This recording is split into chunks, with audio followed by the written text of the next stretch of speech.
ಬಳ್ಳಾರಿಯಲ್ಲಿ ನಡೆದಿರ್ತಕ್ಕಂಥ ದುರ್ಘಟನೆ ಇರಬಹುದು, ಅಲ್ಲೂ ಕೂಡ 6 ಜನ ಅಲ್ಲಿ ಪ್ರಾಣವನ್ನ ಕಳ್ಕೊಂಡಿರ್ತಕ್ಕಂಥದ್ದು. ಬಾಣಂತಿಯರು, ಹಸುಗೂಸುಗಳು ಇವತ್ತು ಪ್ರಾಣ ಕಳ್ಕೊಳ್ತಾ ಇರ್ತಕ್ಕಂಥದ್ದು. ಎಲ್ಲೋ ಒಂದ್ ಕಡೆ ರಾಜ್ಯ ಸರ್ಕಾರದ ಒಂದು ಬೇಜವಾಬ್ದಾರಿತನ ಇವತ್ತು ಮೇಲ್ನೋಟಕ್ಕೆ ಗೊತ್ತಾಗ್ತಾ ಇದೆ, ಕಾಣ್ತಾ ಇದೆ. ಹಾಗಾಗಿ ಇದ್ರ ಬಗ್ಗೆ ಸಮಗ್ರವಾಗಿ ನಾವು ಕೂಡ ಸತ್ಯಾಂಶನ ತಿಳ್ಕೋಬೇಕು ಅನ್ನುವ ದೃಷ್ಟಿಯಿಂದ ಆಸ್ಪತ್ರೆಗೆ ಭೇಟಿಯನ್ನು ಕೊಟ್ಟಿದ್ದೇವೆ. ಇದರಲ್ಲಿ ರಾಜಕಾರಣ ಮಾಡ್ತಕ್ಕಂಥ ಪ್ರಶ್ನೆ ಅಲ್ಲ. ಇವತ್ತು ಬಡವರು ಇವತ್ತೇನೋ ಅನ್ಯಾಯ ಆಗ್ತಾ ಇದೆ. ಸರ್ಕಾರಿ ಆಸ್ಪತ್ರೆಗಳು ಹೋಗ್ತಕ್ಕಂಥ ಬಾಣಂತಿಯರು, ಹಸುಗೂಸುಗಳಿಗೇನು ತೊಂದರೆ ಆಗ್ತದೆ, ಪ್ರಾಣ ಕಳ್ಕೊಳ್ತಾ ಇದ್ದಾರೆ. ಸತ್ಯಾಂಶಗಳು ಅರ್ಥ ಮಾಡ್ಕೋಬೇಕು ಅಂತ ಹೇಳಿ ಬಂದಿದ್ದೇವೆ. ಇದನ್ನ ಸದನದಲ್ಲಿ ನಾವು ಚರ್ಚೆ ಮಾಡ್ತೀವಿ. ಬಳ್ಳಾರಿಯಲ್ಲಿ ನಡೆದಿರ್ತಕ್ಕಂಥ ದುರ್ಘಟನೆ ಇರಬಹುದು, ಅಲ್ಲೂ ಕೂಡ 6 ಜನ ಅಲ್ಲಿ ಪ್ರಾಣವನ್ನ ಕಳ್ಕೊಂಡಿರ್ತಕ್ಕಂಥದ್ದು. ಬಾಣಂತಿಯರು, ಹಸುಗೂಸುಗಳು ಇವತ್ತು ಪ್ರಾಣ ಕಳ್ಕೊಳ್ತಾ ಇರ್ತಕ್ಕಂಥದ್ದು.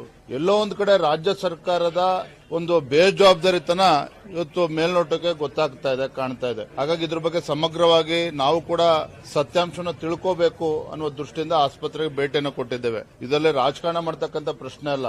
ಇವತ್ತು ಬಡವರು ಇವತ್ತೇನೋ ಅನ್ಯಾಯ ಆಗ್ತಾ ಇದೆ. ಸರ್ಕಾರಿ ಆಸ್ಪತ್ರೆಗಳು ಹೋಗ್ತಕ್ಕಂಥ ಬಾಣಂತಿಯರು, ಹಸುಗೂಸುಗಳಿಗೇನು ತೊಂದರೆ ಆಗ್ತದೆ, ಪ್ರಾಣ ಕಳ್ಕೊಳ್ತಾ ಇದ್ದಾರೆ. ಸತ್ಯಾಂಶಗಳು ಅರ್ಥ ಮಾಡ್ಕೋಬೇಕು ಅಂತ ಹೇಳಿ ಬಂದಿದ್ದೇವೆ. ಇದನ್ನ ಸದನದಲ್ಲಿ ನಾವು ಚರ್ಚೆ ಮಾಡ್ತೀವಿ.